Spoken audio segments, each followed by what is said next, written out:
Should you invest in an SBD belt? I'm going to give you my opinion on the belt and everything that's good about it and everything that's bad about it. And I will give you my utmost honest opinion on this belt. The most obvious advantage this belt has over other belts is that you have adjustable holes. You can put the buckle in depending on your size or how fat you are, how skinny you are. And basically, for someone like me, my weight fluctuates all the time. So one day, I might think I'm on this hole, but I've put on weight, so I need to actually loosen it.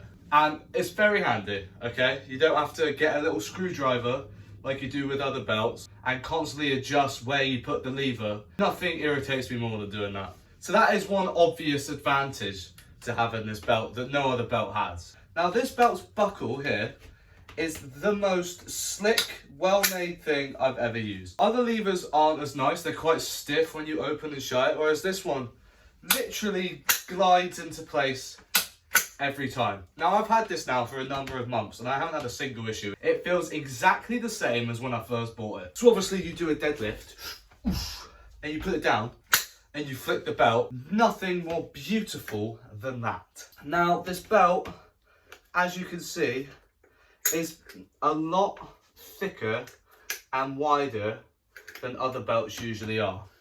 Now this is a great thing because this here is hard. It is rock solid, okay?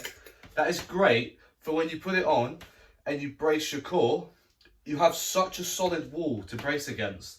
One thing this belt does sometimes do is that when you put it on and say you're squatting, this often rubs on your fat skin. Well, it does me anyway. Maybe I'm just too fat. But it rubs and it can often leave a mark. I mean, it's not that big a deal. I think it's worth the trade-off. But yeah, sometimes that is kind of annoying. Now, my belt is a size... What fucking size is this belt? One annoying thing about this belt is that it doesn't come in any other colours. Like, there's no design to it. You have this one. That is the only one you're going to get. That's why everyone rocks the same belt. Which is fine. At least it's black on the outside. I mean, imagine if it was like fucking pink. That would kind of suck. You know what I'm saying? You have 4 different knobs. And it goes into the different holes. This is actually made very well.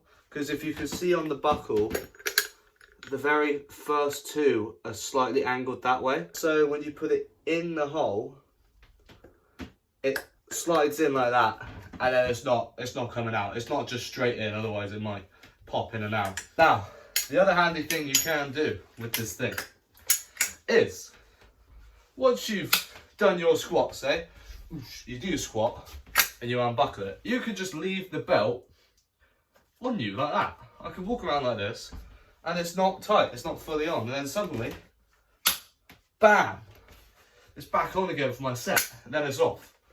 And then it's back on, and then it's off. Okay, now obviously the massive downside to this is that it's £180. Now that is a crazy amount of money. You would think it's a crazy amount of money to spend on the belt. However, this is genuinely, I reckon, a lifetime purchase.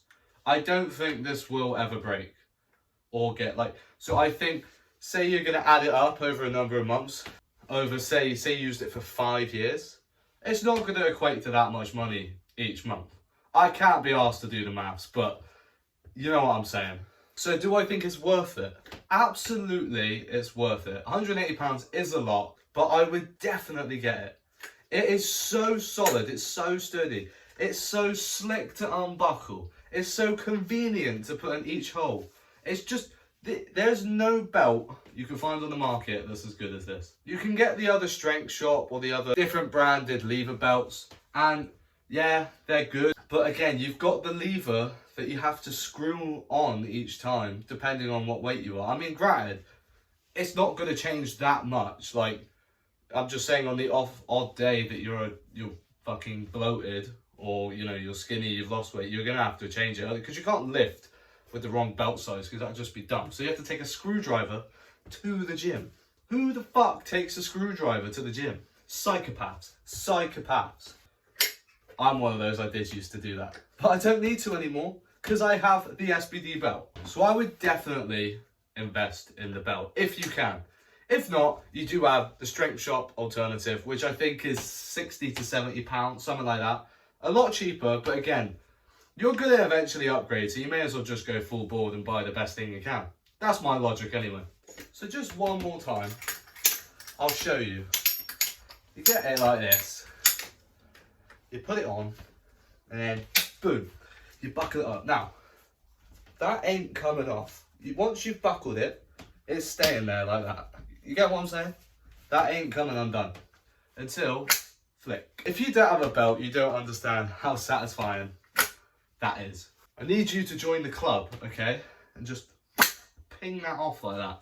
But yeah, there's nothing you'll find you can brace better against than that. You know, you have those RDX flimsy belts? What a waste of time. It's literally like bracing against paper.